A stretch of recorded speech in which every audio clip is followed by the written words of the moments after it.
B R Patil audio ವಿಚಾರಕ್ಕೆ ಸಂಬಂಧಿಸಿದಂತೆ ಶಿವಮೊಗ್ಗದಲ್ಲಿ ಮಾಜಿ ಗೃಹ ಸಚಿವ ಹಾಗೂ ಶಾಸಕ ಆರ್ ಜ್ಞಾನೇಂದ್ರ ಪ್ರತಿಕ್ರಿಯೆ ನೀಡಿದ್ದಾರೆ. ಆ ಆಡಿಯೋ ವಿಚಾರ ನೋಡಿದಾಗ ನನಗೆ ಅತ್ಯಂತ ಖೇದ ಉಂಟಾಗಿದೆ. ಈ ರಾಜ್ಯ ಸರ್ಕಾರ ಯಾವ ನೀಚ ಮಟ್ಟಕ್ಕೆ ಇಳಿದಿದೆ ಅಂತ ಗೊತ್ತಾಯಿತು. ಸರ್ಕಾರದಲ್ಲಿರುವ ಮಂತ್ರಿಗಳು ಯಾವ ಪರಿಸ್ಥಿತಿಯಲ್ಲಿ ಇಳಿದಿದ್ದಾರೆ ಎಂಬುದು ಸ್ಪಷ್ಟವಾಗಿದೆ. ಇನ್ನು ಬಡವರಿಗೆ ನೀಡುವ ಮನೆಗಳನ್ನು ವಸತಿ ಸಚಿವ ಮಾರಾಟ ಮಾಡ್ತಿದ್ದಾರೆ. ಬಡವರ ಮನೆಗಳನ್ನು ಮಾರಾಟ ಮಾಡಿ ತಿನ್ನುವ ಸ್ಥಿತಿ ವಸತಿ ಸಚಿವರಿಗೆ ಬಂದಿದ್ದಾನೆ. ಇನ್ನು ಬಿಜೆಪಿ ಸರ್ಕಾರಕ್ಕೆ 40% ಸರ್ಕಾರ ಎಂದು ಕರೀತಾ ಇದ್ರು. ಈ ಸರ್ಕಾರಕ್ಕೆ ಏನು ಹೇಳಬೇಕೋ ಗೊತ್ತಾಗ್ತಿಲ್ಲ. ನಮ್ಮ ಮೇಲೆ ಅನಾವಶ್ಯಕ ಟೀಕೆ ಮಾಡಿಕೊಂಡು ಬಂದವರು ಈಗ 100% ಭ್ರಷ್ಟಾಚಾರದಲ್ಲಿ ಮುಳುಗಿದ್ದಾರೆ. ಈ ಬಗ್ಗೆ ಬಹಳ ದೊಡ್ಡ ಮಟ್ಟದ ತನಿಖೆ ನಡೆಯಬೇಕಾಗಿದೆ.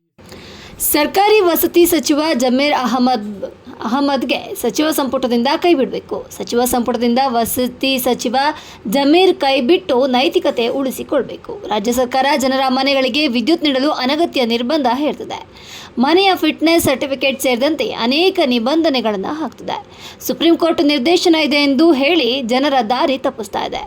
ವಿದ್ಯುತ್ ಸಂಪರ್ಕ ನೀಡುವ ಸಾವಿರಾರು ಅರ್ಜಿಗಳನ್ನು ಹಾಗೆ ಉಳಿಸಿಕೊಳ್ಳಲಾಗ್ತದೆ. 200 ಯೂನಿಟ್ವರೆಗೂ ಫ್ರೀ ಎಂದು ಹೇಳಿದ ರಾಜ್ಯ ಸರ್ಕಾರ ಈಗ 1 ಯೂನಿಟ್ ಕೂಡ ಫ್ರೀ ಕೊಡ್ತಿಲ್ಲ. 1 ಯೂನಿಟ್ ಕೂಡ ಫ್ರೀ ಬೇಡ, ಸಂಪರ್ಕ ಕೊಡಿ ಎಂದರೂ ಕೊಡ್ತಿಲ್ಲ ಎಂದು ಆರ್ ಜ್ಞಾನೇಂದ್ರ ಆಕ್ರೋಶ ಹೊರಹಾಕಿದರು. ಕಾಂಗ್ರೆಸ್ ಪಕ್ಷದ ಹಿರಿಯ ಶಾಸಕರಾಗಿರ್ತಕ್ಕಂಥ ಬಿಆರ್ ಪಾಟೀಲ್ರವರು ನಿನ್ನೆ ಒಂದು ಸ್ಟೇಟ್ಮೆಂಟ್ ಮಾಡಿದ್ದಾರೆ. ಅವರ ವಸತಿ ಸಚಿವರ PS ಜೊತೆಗೆ ಮಾತನಾಡಿರ್ತಕ್ಕಂಥದ್ದನ್ನು ಆಡಿಯೋ ರಿಲೀಸ್ ಮಾಡಿದ್ದಾರೆ. ಅದನ್ನು ನೋಡಿದಾಗ ಅತ್ಯಂತ ಖೇದ ಆಯಿತು. ಈ ಸರ್ಕಾರ ಇವತ್ತು ಯಾವ ನೀಚ ಮಟ್ಟಕ್ಕೆ ಇಳಿದಿದೆ, ಸರ್ಕಾರದಲ್ಲಿರುವ ಮಂತ್ರಿಗಳು ಯಾವ ಪರಿಸ್ಥಿತಿಗೆ ಇಳಿದಿದ್ದಾರೆ ಅಂತೇಳಿ.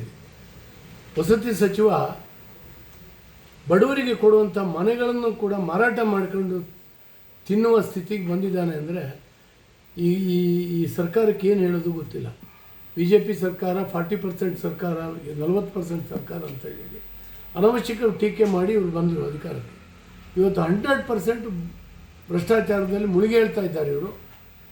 ಬಹುಶಃ ಇದು ಭಾಳ ದೊಡ್ಡ ಎನ್ಕ್ವೈರಿ ಆಗಬೇಕು ಮತ್ತು ತಕ್ಷಣ ವಸತಿ ಸಚಿವರು ಜಮೀರ್ ಅಹಮದ್ ಅವ್ರನ್ನ ಸಂಪುಟದಿಂದ ಕೈಬಿಟ್ಟು ನೈತಿಕತೆಯನ್ನು ಕಾಪಾಡಿಕೊಳ್ಬೇಕು ಅಂತೇಳಿ ನಾನು ಈ ಸಂದರ್ಭದಲ್ಲಿ ಕೋರ್ತೇನೆ.